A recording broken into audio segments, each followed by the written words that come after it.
As of January 2026, Somalia produces no oil, no rigs, no pipelines, no petrodollars.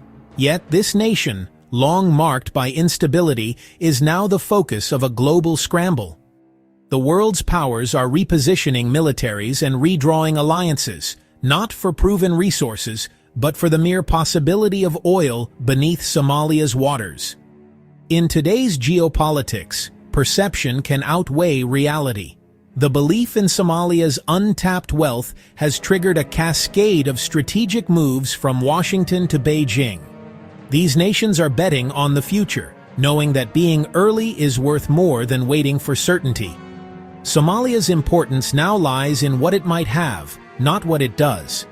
The narrative of potential oil has made Somalia a geopolitical hotspot, drawing in external actors with their own agendas. The world is treating Somalia as a future energy giant, unleashing forces that are already reshaping the region. The paradox: Somalia's phantom oil is already changing the world, even if not a single drop has been found. The spark for this frenzy wasn't a political shift, but seismic surveys off Somalia's coast. Advanced technology revealed deep-water basins similar to those of oil-rich neighbors. This data, while not proof, was enough to put Somalia on the global energy map overnight. Suddenly, Somalia was seen as a potential asset, not just a risk. Foreign policy shifted from managing instability to seizing opportunity. Geological maps became as valuable as military intelligence. Ministries and corporations began modeling the impact of Somali oil, analyzing reserves and extraction costs. The consensus: if oil is found, Somalia could become a pivotal energy player. Whoever gains influence now will hold a powerful lever on the world stage. The geological whisper has set the board for a new great game. In geopolitics, waiting for certainty is a luxury. Powers like the US, China, Turkey, and Israel are moving before oil is confirmed, knowing early influence is cheapest. Once oil flows, sovereignty hardens and access becomes costly. By embedding early, military outposts, security pacts, political alliances, foreign powers lock in advantages. The real fear isn't that Somalia has no oil, but that a rival controls it. Imagine China or Russia with exclusive access to Somali ports, controlling vital shipping lanes. Every move now is a hedge against being shut out later. These actors are shaping Somalia's future, influencing who holds power and who gets access. The contest is about setting the rules before the game truly begins. In Somalia, anticipation is everything. Oil may be the spark, but Somalia's true value is its geography. With Africa's longest coastline, Somalia overlooks the Bab el-Mandeb Strait, a choke point for global trade. Control here means leverage over a vital artery connecting Europe and Asia. The US and China already maintain major bases nearby, underscoring the region's strategic gravity. Any new military presence on Somalia's coast could shift the balance of power. Oil would amplify this leverage. A Somali petro-state could control both energy and shipping routes. Ports like Berbera and Mogadishu are more than docks. They're footholds in a global contest. Securing a port is a long-term investment, regardless of oil's reality. Geography is the unchanging fact that makes Somalia indispensable. The world's interest is as much about location as it is about resources. On December 26, 2025, Israel recognized Somaliland's independence, sending shockwaves across Africa and the Middle East. This was no ideological gesture. It was a strategic move to secure a foothold opposite Yemen, countering Iranian influence. Israel's recognition is believed to include a security outpost at Berbera, giving it eyes on a critical waterway. By acting before Somalia consolidates, Israel exploited divisions to gain a permanent advantage. The move emboldened Somaliland and infuriated Mogadishu, forcing other powers to react.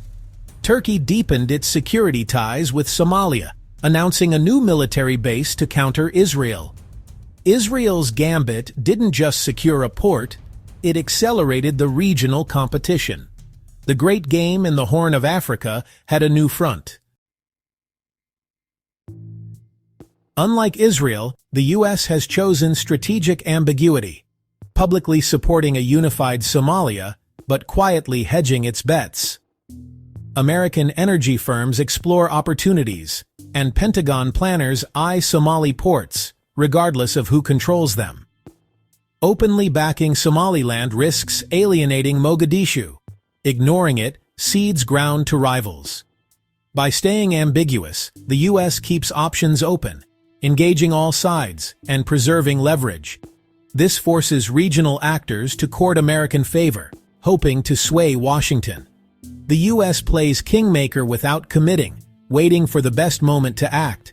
But this caution has risks. While America hesitates, others make bold moves. Israel's recognition and Turkey's base are shaping the region's future. If the U.S. waits too long, the most valuable positions may be lost. In this fast-moving game, those on the field, not the sidelines, are scoring points. Somalia's phantom oil has upended alliances across the Horn of Africa and the Middle East. Ethiopia initially courted Somaliland for port access, but after Israel's move and Turkey's deepening ties with Somalia, it pivoted to Eritrea's Assab port. In response, Egypt, Eritrea, and Somalia formed a tripartite alliance to counter perceived threats. Gulf states are recalibrating. The UAE aligns with Israel, while Saudi Arabia seeks stability and Qatar backs Mogadishu with Turkey. The region is now a proxy theater for Gulf rivalries, complicating the landscape. These shifting alliances are fueling Somalia's internal divisions. Mogadishu views foreign deals with breakaway regions as existential threats. The government recently created a new federal state, triggering clashes with Somaliland and Puntland. The competition for future oil is fueling both foreign intervention and internal conflict. Somalia's fragile unity is under unprecedented strain. The resource curse begins not with oil extraction, but with the expectation of wealth. Somalia is now in this dangerous pre-extraction phase, maximum instability, no institutions to manage the coming riches. Internal actors maneuver for future profits, while militants like Al-Shabaab exploit the chaos, framing foreign involvement as imperialism. The promise of oil is fueling radicalization and threatening years of state building. Local power struggles are now intertwined with regional rivalries and global competition. Intelligence reports of Houthi cooperation with Somali militants add a new layer of danger. The Horn of Africa is a tinderbox, where overlapping conflicts could ignite a wider crisis. Two futures are possible, one of stability and shared wealth, or one of fragmentation and proxy war. The worst-case scenario. Somalia's ports become militarized outposts for foreign powers, and the nation descends into chaos. Even without oil, the world's anticipation is pushing Somalia to the brink. The scramble for phantom oil is already reshaping the region. The real contest has begun, before the first barrel is ever found.